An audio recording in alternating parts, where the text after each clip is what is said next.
Okay, hi, Ahana, can you hear me?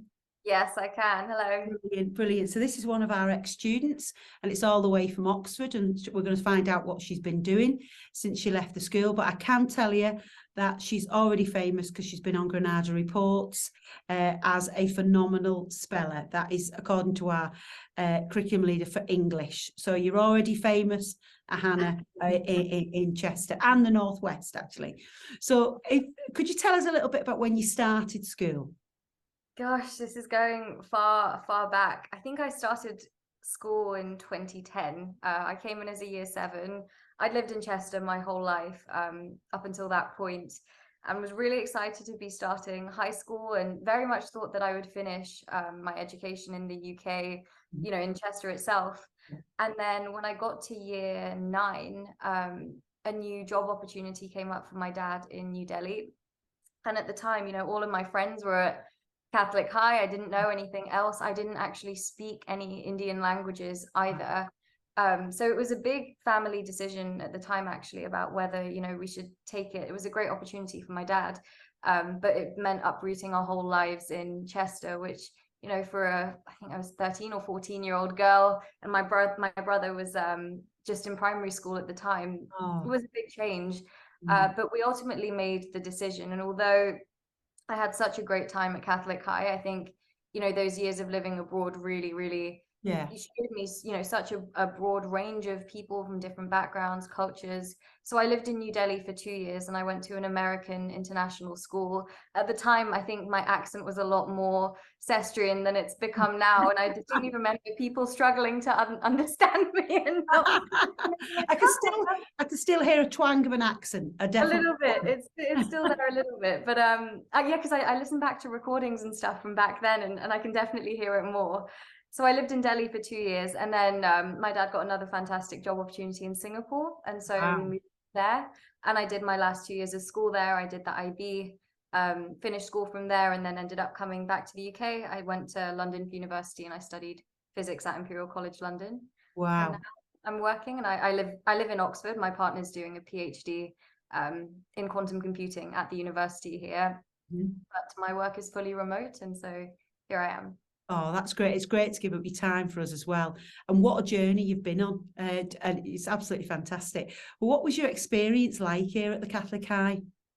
Oh, it was so good. I have such fond memories of my time, and I think it was multifaceted in the sense that I really got involved with the activities. Spelling bee is definitely a big part of my memory. I remember all the maths challenges as well. I don't know if he's still there, but Mr. Zolman was my maths teacher, and I absolutely loved him when I was at school. So doing all the Cheshire maths challenges, and I played on the netball team as well. I still remember my wing, I think I was wing defense, not very good at it, but got involved. I did breathe choir with Mr. Tout. That was really enjoyable. It's how I got into music, which you can see where the behind me. That very much started when I was at Catholic High. And then, even just academically, I've had a fairly academic path until now. My love for physics started in high school science lessons, and then just the people I met are always the people everywhere you go, I think, tend to be the best part about the experience. And now, although it's been, I couldn't believe it when I was talking to some of my Catholic High friends, that it's been 10 years almost since I left the school. But when I talk to them, it feels like nothing has changed. And although our lives may have diverged in terms of where we are geographically, so much is still the same. And I think it's so nice to keep in touch with my friends from when I was a child. Yeah, and it's great that you talk about physics, because obviously there's a big push, particularly for girls, to get into sort of like the sciences. And we know it's really popular here. It's a really popular A level. Which is, it's great that you're suddenly saying sort of like I got into it when I was at school, which is excellent. I think it was Mrs. Vickers was my science teacher. Yeah, she still does come and do some supply for us, and we other really positive things about her. Really, really positive. So can you tell us who was your favourite teacher?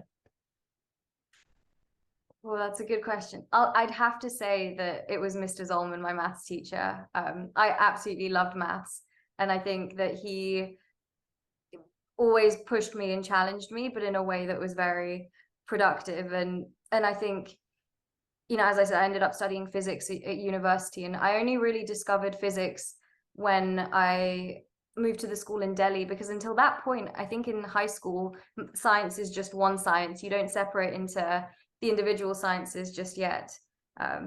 But I do have to say, spelling bee has such fond memories, and Mr. Wilson to take us through that. So I still distinctly remember the train journey from Chester to Euston at like 5 a.m. We had to stand the whole way. It was such a crazy day, but truly, one of those experiences that sticks with you. So I'd say maybe Mr. Wilson wasn't actually one of my teachers, but I think for spelling bee alone, he'll have to be up there. In your memory.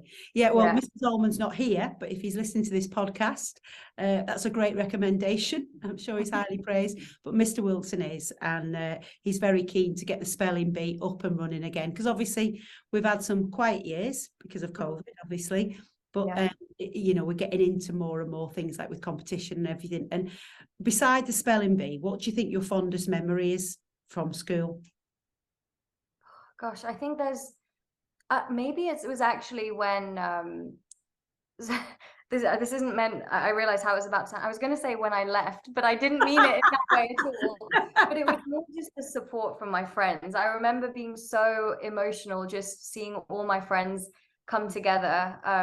One of my friends in my friend group, she put together this leaving book for me, and she went around with all of my friends and signed it. And then on my last day, we all sat in a big circle on the field, and everyone read out their pages that they'd made for me, and they'd all written letters, and it was the sweetest thing. I still have it. I wish I had a back-to-back meeting, but I still have it in my room with me. And I think that was just such a sweet memory of my time there. And I think that's probably why I'm still in touch with a lot of my friends back from my Chester days. Oh, and that's great that you're still in touch with them. What a lovely thing to do, though, because that is something that you'll carry on. And, you said about the field, and it's huge. Our field, if you can remember, it is huge. Yeah. And it's lovely to see them all out there in summer, just sitting around. I mean, last year we had the Queen's Jubilee. We had the party out there, a garden party for all the students on the Friday afternoon. And it's great space to use. But I love that friendship idea. And we have got quite big groups of friends. We now use the hall a lot now for students if they want to sort of like sit down and just chill out at lunch. So it's great. So what's the future for you then? It's a fantastic future, sort of like degree in physics, living in Oxford. Do you think you'll stay in Oxford? Probably not. My boyfriend's PhD, he's got three-ish more years left. After that, we'll probably move. Likely, I would say back to London, which is where we met, where we both went to university. My parents actually moved from Singapore to London in 2019 as well. So they're there. That said, my company is incorporated in the US. My team is spread across Sydney, South Korea, and Brazil. So I think I picked every inconvenient time zone possible, and I said, let's make a team. So I think, it really depends on I think maybe more my boyfriend's job, because my company is remote and that's the plan for the future.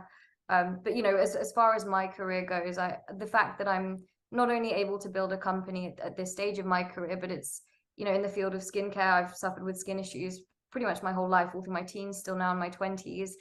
It's something that's so close to my heart. It was my dream to start a company, and the fact that I get to do it at this stage of my career really is a dream come true. And fortunately, things are going well, so it looks like this will be my future as an entrepreneur. That's amazing, isn't it? I mean, wow. And one thing I'd like to hear from you is, what advice would you give a teenager now who's at the Catholic High? Because you've had such an amazing journey, and what a role model. What would you say to any young girl of 13, got a group of friends like yourself? What would you say to her now? I'd say the biggest thing is just not to be afraid of rejection or failure, because it's something that we all experience at different parts of our life, but it's really a sign that we're pushing ourselves outside of our comfort zone, which is a choice. And maybe to give an example so it's less abstract, if you never experience any rejection and you sail through life, you're probably picking an easy option, even if it's just choosing GCSEs or A levels that are a bit hard, or aspiring to apply to a university that, you know, is a top university, you might feel like it's out of your comfort zone, but just pushing yourself. And if you get rejected, see that as a sign that you pushed yourself, which, and then it's a choice. You've chosen to step outside of your comfort zone. And sometimes it pays off and sometimes it doesn't, but you can't control the outcome. You're not the one making the decision. You can only control what you put in. And by putting yourself in a position that allows for that growth to happen, that's when it does. And it happened at every stage with me. I think from, you know, our family agreeing to pick up our lives in Chester and move to Delhi. That was a big decision. It was out of all of our comfort zones, but I learned so much from it. And then, you know, I aspired to go to Imperial. I knew to get in for physics was really hard. I knew there was a chance I'd be rejected, but I pushed myself. And then along the way, of course, there have been rejections in the, you know, in my company's successes. Now you hear about the successes. I've been funded by Y Combinator. I raised $1 million in funding. I got Forbes 30 under 30. These are huge accolades. But what you don't see is the million things that I apply for that I don't get. I applied to my own university's accelerator programs, didn't get a single pound from them in funding. For the $1 million I raised, I did over 200 investor meetings. Only about 30 of them said yes. So actually, in my day-to-day, I experience far more rejection than I do successes. But the reason I'm okay with it is because I see it as a sign that without putting myself out there in the first place, then there's no chance for success. So I think it's sort of being comfortable with that uncomfortable feeling of failure and rejection and trying to view it in a bigger picture way. I think that's a great bit of advice, because it's sometimes it's this fear of, will I do it or won't I do it? Well, actually, who cares? You're already by putting yourself forward, and that's what it's all about. But no, thank you so much, and please visit Chester and come along. I absolutely, I think I'll actually be coming next month with a load of my Oxford and Imperial, both my uni and now Oxford friends as well. So, and my family visit periodically as well. So I'll definitely let you know when I'm around. Please do. We'd love to give you a talk. I'd love you get speaking to certainly our physics group and you know, a lot of the other students. What an inspiration you are, and thank you for giving up. Thank you for giving up your time. Thank you so much. Oh, that's very kind. Thank you so much for having me on.